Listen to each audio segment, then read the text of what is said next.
Hi there. We talked today in class about geometric sequences and how to build them in a recursive formula and an explicit formula.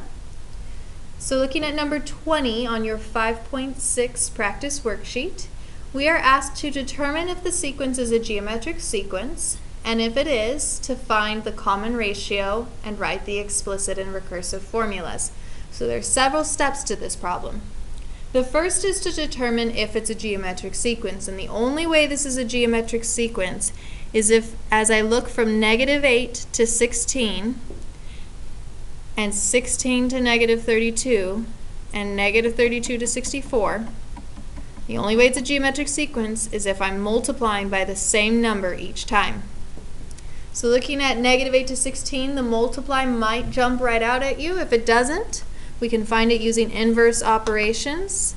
We can do the 16 divided by -8, and we get -2. So I know I'm timesing by -2.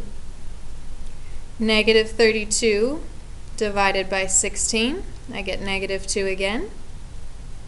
And when I do 64 divided by -32, I'll get -2 again. And so that proves that it's a geometric sequence because -2 is my common ratio, and we're going to go ahead and call that R. My common ratio is -2.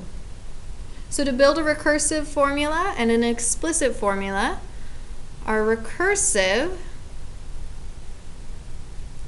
our first term is that -8, right? The first term in the sequence. And so then our recursive formula is A of n equals A of n minus 1 times my R. And my R in this case is -2. My explicit formula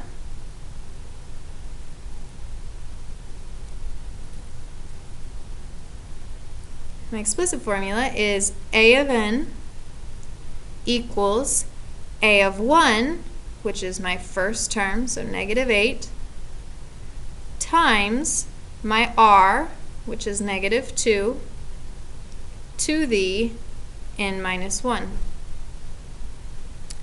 And that's my answer.